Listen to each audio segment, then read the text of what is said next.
देश की राजनीति में इन दिनों युवाओं खासकर जनरेशन जी यानी जेन जी को लेकर बहस तेज हो गई है। एक और प्रधानमंत्री नरेंद्र मोदी का हालिया बयान चर्चा में है, जिसमें उन्होंने आंदोलन में शामिल युवाओं को बिना माफ़ी मांगे ही माफ़ करने की बात कही। दूसरी ओर लोकसभा में विपक्ष के नेता राहुल गांधी ने फ्रेंडशिप डे के मौके पर सोशल मीडिया पर कोरियन हार्ट का संकेत बनाते हुए एक तस्वीर साझा की और खुद को आज भी सीखने वाला छात्र बताया।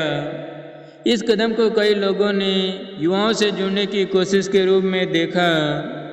इसी वजह से अब यह सवाल उठने लगा है कि आने वाले समय में युवाओं के बीच किस नेता की पकड़ ज़्यादा मजबूत होगी। रिपोर्ट में दावा किया गया है कि देश की राजनीति अब तेजी से सोशल मीडिया और नई पीढ़ी की सोच के इर्द गिर्द घूम रही है। पहले जहां टीवी और व्हाट्सएप राजनीतिक संदेशों के सबसे बड़े माध्यम माने जाते थे, वहीं अब इंस्टाग्राम, रील्स और शॉर्ट वीडियो प्लेटफॉर्म युवाओं की राय बनने में बड़ी भूमिका निभा रहे हैं। इसी वजह से सभी राजनीतिक दल नई पीढ़ी की भाषा, उनके ट्रेंड और उनके डिजिटल व्यवहार को समझने की कोशिश कर रहे हैं। कथित तौर पर एक अध्ययन का हवाला देते हुए कहा गया कि वर्ष 2029 के लोकसभा चुनाव तक जेन जी देश की लगभग 25% मतदान आबादी का हिस्सा होगी।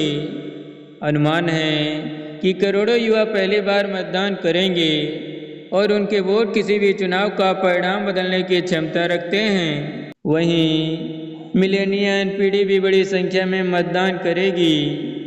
ऐसे में युवा मतदान आने वाले चुनावों में सबसे निर्णायक वर्ग बन सकते हैं। रिपोर्ट में यह भी कहा गया कि हाल के छात्र आंदोलनों और सोशल मीडिया अभियानों ने बड़ी संख्या में युवाओं को राजनीति पर खुलकर बोलने के लिए प्रेरित किया है।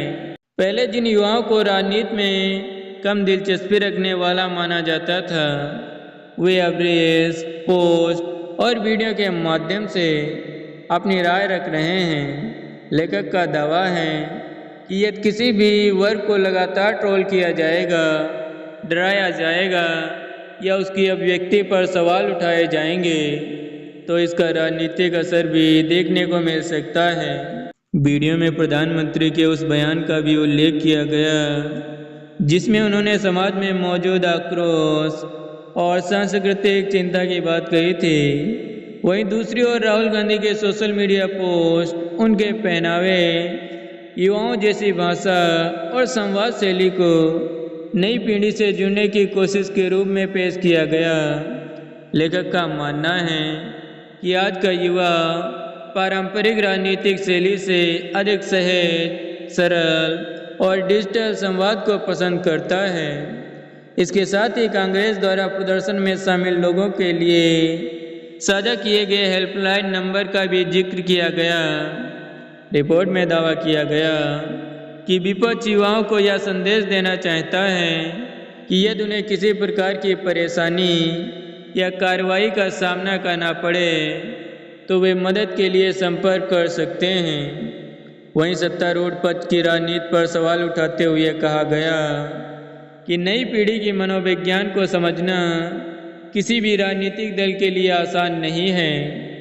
रिपोर्ट का निष्कर्ष यह है कि भारत की राजनीति एक नए दौर में प्रवेश कर रही है, जहां चुनावी समीकरण केवल पारंपरिक प्रचार से तय नहीं होंगे, बल्कि सोशल मीडिया, डिजिटल संस्कृति और युवा मतदाताओं की सोच भी महत्वपूर्ण भूमिका निभाएगी।